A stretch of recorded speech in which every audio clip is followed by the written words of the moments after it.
Hello, ladies and gentlemen. This is Behram Qazi from Grassroots Cricket reporting live from Rawalpindi International Cricket Stadium. I've got BBC commentator Aatif Nawaz here with me. Aatif bhai, enjoying the game? It's wonderful, isn't it? The twists and turns, and particularly the fact that it looks like we're now going to get a result, which seems so unlikely at the end of the first day, and indeed at the end of the second day as well. So it's very exciting. Yeah, and you know what seemed to end as a dull and boring draw, Ben Stokes has literally breathed life into this test by that, one could say, premature declaration or brave declaration. What do you make of that? 343 runs to defend in 4 sessions. I like to call it an aggressive declaration, because that's the way this team plays. Like Brendan McCullum's team and Ben Stokes' team, they believe in chasing that result and playing entertaining cricket and bringing the crowds in and making Test cricket the form of cricket everybody wants to watch. So you have to really respect that declaration and the fact that they've turned it into a game. It's really England who've turned this into a game that could have a result, not the way that Pakistan have played. Although you could argue that they've sort of played into Pakistan's hands a little bit. They've given Pakistan a sniff, that's for sure, and Pakistan are taking the bait as it stands. They lost Imamul Haq early in the day. He was strangled down the leg side by Jimmy Anderson.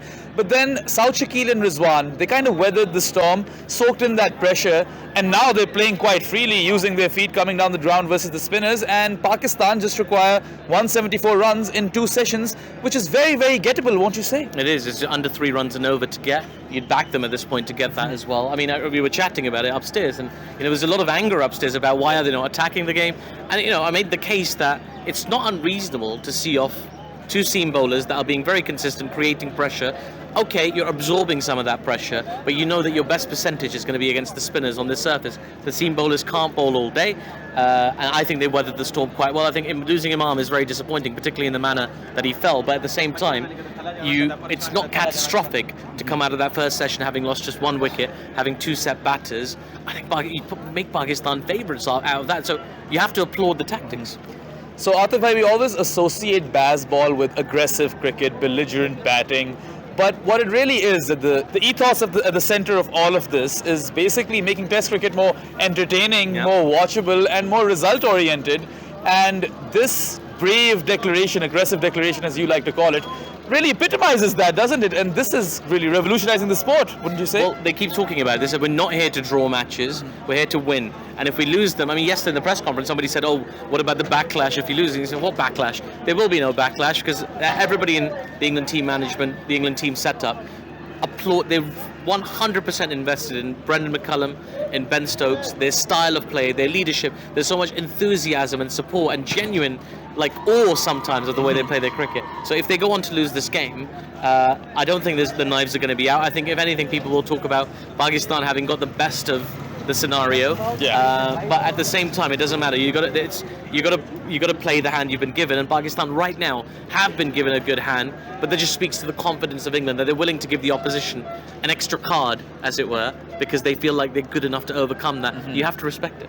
Definitely, and I think they've drawn a lot of adulation from supporters across the world, definitely in Pakistan as well, because they've given them more than a sniff at this point. I love them, because Pakistan are very well primed at this point to go on and chase this total. Of course, we can't say anything for certain because cricket is a funny sport. So Aatif bhai, Pakistan have chased down a target of 300 plus thrice in Test cricket. You have that 300 plus chase in the UAE, which was achieved in 50 odd overs when Misbah was captain. Dav Watmore's final test as Pakistan coach. What a time. And then you've got Palekele, which was a few years later when Yunus Khan and Shan Masood strung that wonderful partnership and took the game away from Sri Lanka versus Peak Herat. And then Gaul earlier this year when Abdullah Shafiq had that masterclass. So do you think that Pakistan can finally achieve this feat against a team which isn't Sri Lanka and on home soil? I think so. I mean, obviously this surface is very, very helpful to achieve that goal, but at the same time, that's the direction Test cricket is moving in. I think over the next few years, we're going to see more of these records being broken, more of these, exceptional displays of batting or 4th innings battings. I mean, there was a time, Behram, where if you were chasing more than 250 in the 4th innings, it was like the longest, it's like a 10-1. You're never going to do it. But nowadays it happens more often than not.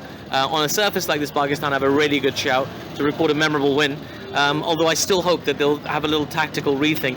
It's going to look like everything's worked out hunky-dory for them if they go on to win this game. As you say, nothing is confirmed. Anything can happen. But I think right now, it would be huge cause for celebration. He'll keep him alive in the World Test Championship as well. Absolutely, and we all talk about Rizwan a lot, and his controlled aggression was really useful for Pakistan today. Yeah. But then he also unlocked Saud Shakeel's feet, and now Saud is dancing down the ground versus the spinners, looking very attractive and could be in line for a century on Test match debut. That too in the 4th innings. Yeah. How big is that? That's huge. I mean, Saud has been in terrific form, 4 centuries this year in Qaid-e-Azam. I think in the last game before this one, he got 181 for his team. Like, he's had a terrific season. And his first innings, I think it was the juxtaposition of his innings versus all these batters getting fluent hundreds. That didn't do him much justice, didn't show him in the best light.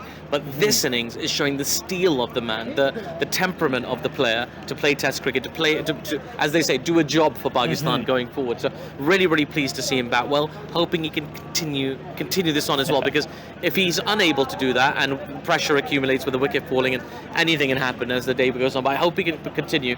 Thus far, he's looked very impressive, and yeah, I think he might be around. He might be around. Yeah, definitely, because he's just 29. He's a seasoned professional, has played a host of first-class games, averages north of 15 first-class cricket, and like you said, in this season in the Qaid-e-Azam Trophy, 12 innings, 400s at an average of 68.5, which are staggering numbers, really, and he definitely has earned his spot. So here's to hoping that Saud and Rizwan can guide Pakistan home. Of course, there's a lot of the games still to go, but thank you so much for your time, Aatif. My pleasure. I'm not hoping anything, you. remember? I'm an impartial BBC journalist, so no hoping of anything. Just want to see a good game.